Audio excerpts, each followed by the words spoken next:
This is the Baltimore Annapolis Psychotherapy Podcast.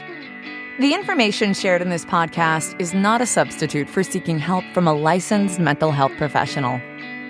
And now, here's Laura Reagan, LCSWC, with today's episode. Hi, welcome back. Laura Reagan here, your host of the Baltimore Annapolis Psychotherapy Podcast. So it's the end of the year, and I wanted to share some reflections in this short podcast. For me, as the end of the year comes and I start to think about what do I want to do next year, there's kind of a mixture of feelings.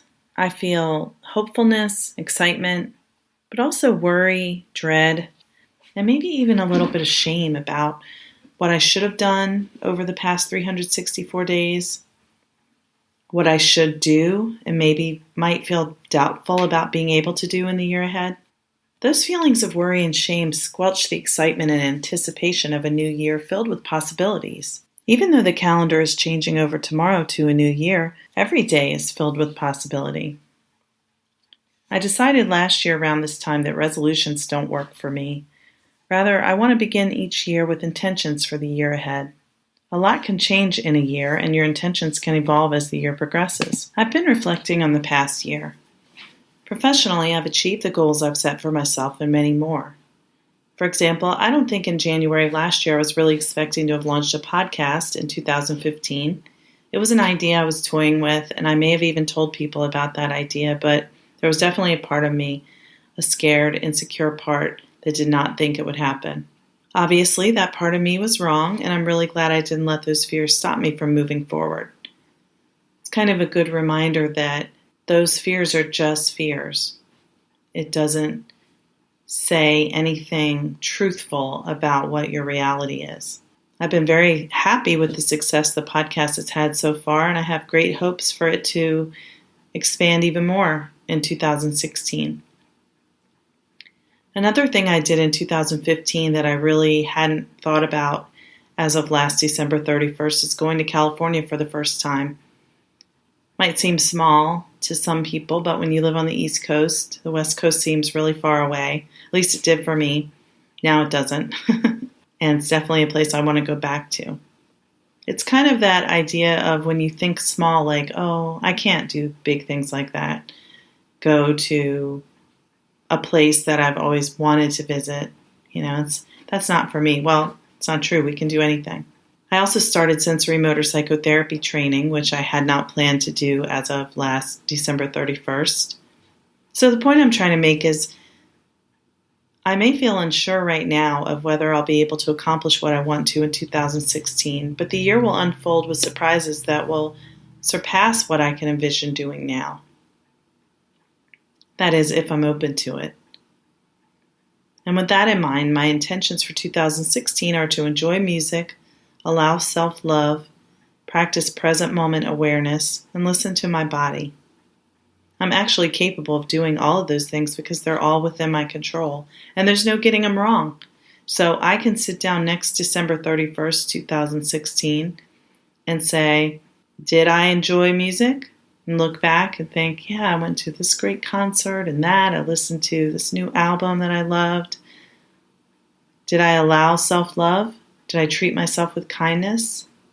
I hope I'll be able to look back and say that I did. Did I practice present moment awareness? I'm sure I will be able to say that I did that at least once in 2016, but hopefully it will become a really regular practice.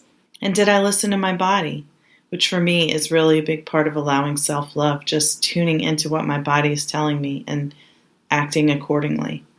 I believe I'll be able to say yes to all of those things. If I were to set my intention that I will lose 10 pounds, well, December 31st, 2016, I'd like to be 10 pounds lighter or more, but if I'm sitting there not 10 pounds lighter, or maybe I was until Christmas came, and then with all the good stuff that we have to feast on, I may have overdone it and be, 10 pounds heavier instead of 10 pounds lighter. I don't want to feel like a failure at the end of the year. I'm a work in progress, just like you. We all are.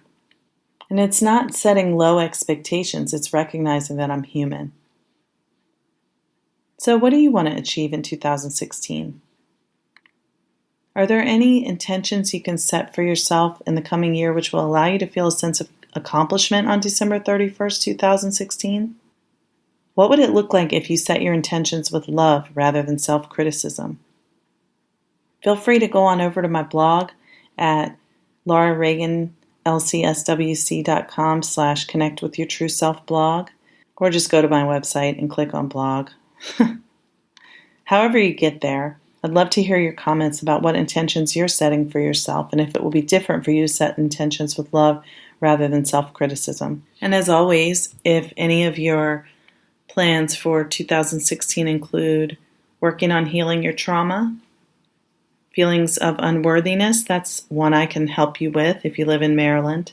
So if that's the case, get in touch with me through my website or email. You can give me a call on the phone. And there are a lot of other ways to hear what I'm doing. If you like what you've heard today, you can find me on social media, sign up for my newsletter.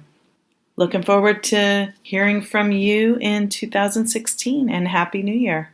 Thank you for listening to the Baltimore Annapolis Psychotherapy Podcast with Laura Reagan, LCSWC.